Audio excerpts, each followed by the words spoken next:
There's this famous challenge in the Quran that's been talked about for centuries. Bring forth 10 surahs like it. And for the longest time, everyone's thought it's about, a literary challenge. Try to write something as beautiful.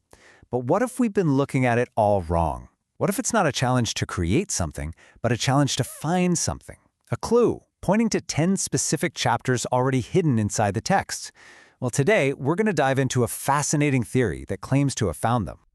All right, so here's our game plan. We'll start with the ancient enigma itself. Then we'll get into a really interesting functional distinction the theory makes. After that, we'll decode a key term, dhikr, which leads us to the unique letter methodology for finding these surahs. We'll unveil the 10, and finally, wrap up with the grand purpose of it all. Let's get started. Okay, first up, the ancient enigma. What is this challenge really all about? It all goes back to the 11th chapter of the Quran, Surah Hud. So this is the verse at the heart of it all. Then bring 10 surahs like it that have been invented. Now, like I said, the standard interpretation for ages has been that this is a challenge about literary style, about eloquence, try to match this level of writing. But this theory we're exploring, it takes a hard left turn. It says, forget about the quality of the writing for a second. Let's focus on the identity. What if like it means something else entirely? And that leads us to the big question, the core of this whole idea. What if the verse is asking, what are the specific 10 surahs being referenced? See the shift? It's not a challenge to write 10 new chapters. The theory proposes it's a challenge to identify 10 existing chapters. An instruction, a kind of treasure map, pointing to a specific collection already there, right inside the text. A total game changer, right? Okay, so how on earth do you even start to prove something like that? Well, the foundation of this theory rests on a functional distinction between two key terms, Al-Quran and Al-Kitab. So let's break this down.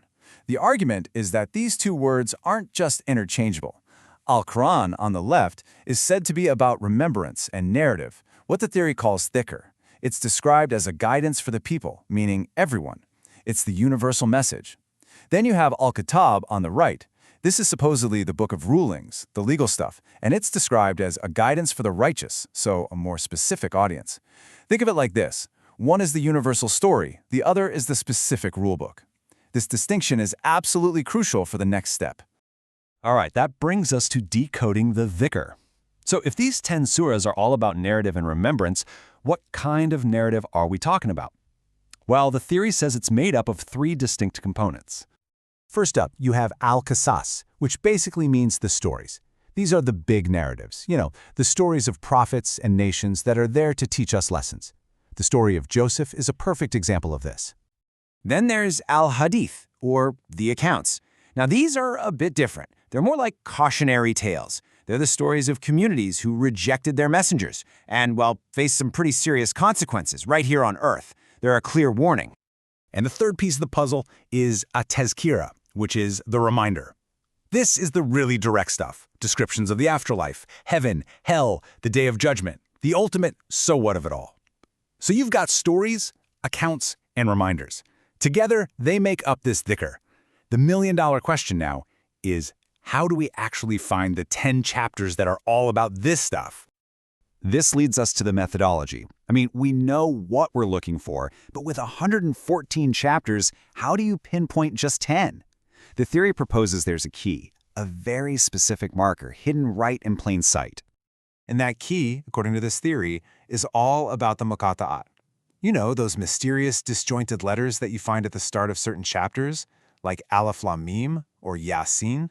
They've puzzled scholars for centuries, but this theory says they're the lock and the key.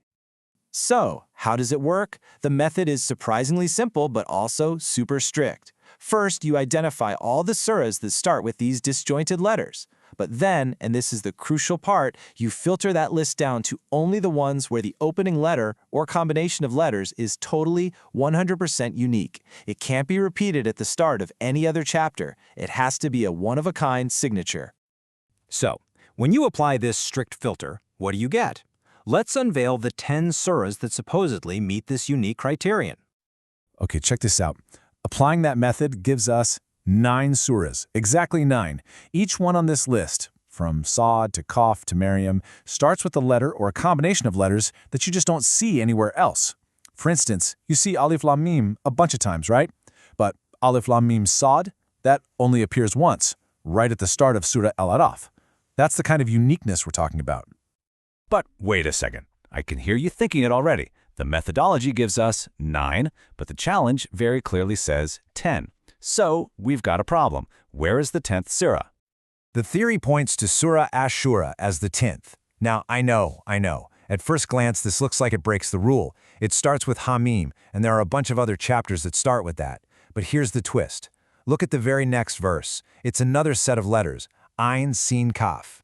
The argument is that the real unique signature here isn't just the first verse, it's the combination of the first 2 verses together.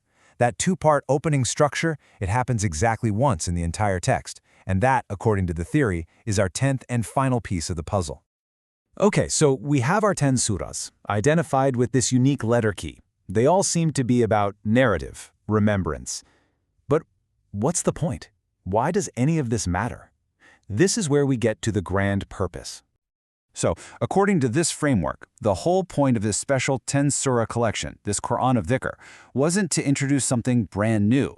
It was actually meant to be a kind of cosmic corrector. Its job was to fix the narratives and histories from previous scriptures that might have been altered over time. And by doing that, it was meant to confirm that single unified message that runs through all the prophets, what's called the Creed of Abraham. It's also said to serve as a proof that could be recognized by scholars from other traditions.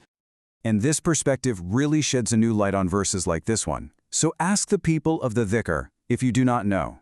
The theory suggests the people of the Dhikr isn't just some general term, it's referring to a specific group, those scholars among the people of the book who knew their own scriptures so well they could spot the original, unaltered truth. So when they heard these 10 surahs, it wasn't foreign to them, it was a confirmation of what they already knew deep down. They would be the ultimate witnesses. And that really brings us to the final takeaway here. You know, whether you're fully on board with this specific theory about the 10 surahs or not, the underlying idea is pretty powerful. Just think about it. If you consider this functional split between a universal narrative, the Zikr, and a specific law, the Kitab, how might that change your own approach to understanding the text as a whole? It's a fascinating lens that could open up completely new ways of looking at the structure, the purpose, and the deeper meaning of it all.